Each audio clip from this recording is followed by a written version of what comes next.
सुप्रभात बच्चों, प्यारे बच्चों। आज हम 7वीं कक्षा के महाभारत के पाठ नंबर 4 अम्बा और भीष्म के जो मुख्य प्रश्न उत्तर हैं वो करेंगे। मुझे आशा आप उसे ध्यान से सुनेंगे और अपनी फिर नोटबुक में नोट करेंगे। तो प्यारे बच्चों, आपने साथ में नोट करने हैं और साथ में इन्हें याद भी करना है। तो प्यारे बच्चों, पाठ नंबर 4 अम्बा और भीष्म लिखेंगे सबसे ऊपर। तो इसका पहला प्रश्न है वो इस प्रकार है। प्रश्न नंबर 1, भीष्म स्वयंवर में सम्मिलित होने के लिए कहाँ गया? भीष्म स्वयंवर में सम्मिलित होने के लिए कहाँ गया? कहाँ गए थे? काशी। कहाँ गए थे? काशी। उस टाइम उसको देश बोलते थे, काशी देश। प्रश्न नंबर 2, अम्बा की 2 बहनें कौन थी? उनका विवाह किससे हुआ? अम्बा की 2 बहनें कौन थी? उनका विवाह किससे हुआ?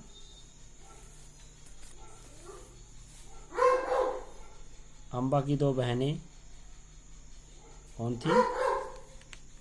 अंबिका और अम्बालिका। कौन कौन थी? अंबिका और अम्बालिका। दोनों का विवाह विचित्रवीर्य से हुआ। दोनों का विवाह किससे हुआ था? विचित्रवीर्य से हुआ।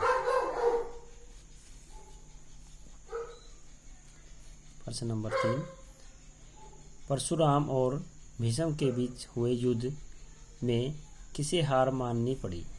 परशुराम और भीष्म के बीच जो युद्ध हुआ उसमें युद्ध में किसे हार माननी पड़ी? परशुराम को। मतलब भीष्म उस युद्ध में जीत गए थे। वो बहुत बड़े योद्धा थे। उस टाइम उनके मुकाबले का कोई नहीं था बच्चों। तो उसमें परशुराम भी हार गए, जो बहुत बड़े उस टाइम के योद्धा थे। प्रश्न नंबर 4 अगला कौन सा है? सालव कौन था? उसने भीष्म से युद्ध क्यों किया? सालव कौन था? उसने भीष्म से युद्ध क्यों किया? कौन था सालव? सोब देश का राजा था। सालव कौन था? सोब देश का राजा। क्योंकि भीष्म ने अम्बा को जीत लिया था, इसलिए सालव ने भीष्म से युद्ध किया। क्योंकि सालव अम्बा से शादी करना चाहता था और भीष्म ने उसे जीत लिया, तो इसलिए उसके और भीष्म के बीच में युद्ध हुआ था। प्रश्न नंबर 5, अम्बा का क्रोध कब और कैसे शांत हुआ? विस्तार से बताइए।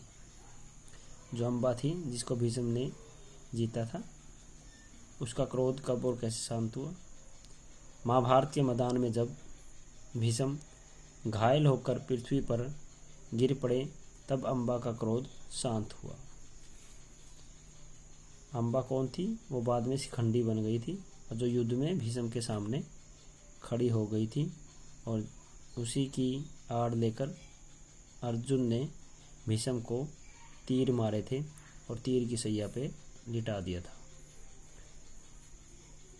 तो प्यारे बच्चों, ये वही मतलब अम्बा बाद में शिखंडी बन गई थी। शिखंडी अपना इसने नाम बदल लिया था और ये आदमियों की तरह रहने लग गई थी। और युद्ध भूमि में इसने भीष्म को मरवा के अपनी प्रतिज्ञा को पूरा किया था। तो प्यारे बच्चों, आज के लिए इतना ही।